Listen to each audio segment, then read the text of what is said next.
Trading looks like easy money until you watch closely. I spent about 30 days just watching live traders, different styles, different platforms, and they all had the same pattern. At first, it looks impressive.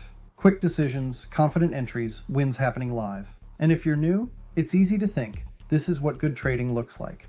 But after a while, small things start to feel off. Trades that don't quite fit, decisions that feel forced. Because what you're watching isn't just trading, it's performance. When people are watching, everything changes. You're not just trading anymore. You're reacting, performing, entertaining, and that pressure pushes decisions. Trades get taken earlier, exits get rushed, setups get stretched.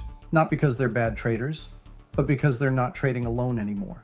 You'll see 3 clean wins, back to back, and it looks consistent. But what you don't see is everything outside that window. The missed trades, the overtrades, the losses after the stream ends. Because live trading isn't just trading, it's content. Most live traders don't just make money trading, they make money from attention, views, subscriptions, courses. So the goal slowly shifts from trading well to being watchable. The fast trades, the constant action, the pressure to always be in something. It's not always about edge, it's about engagement. And here's the part nobody likes hearing. The best traders I've ever seen don't stream like that. They're patient, quiet, sometimes boring, because real trading doesn't need an audience. So next time you watch live trading, watch differently.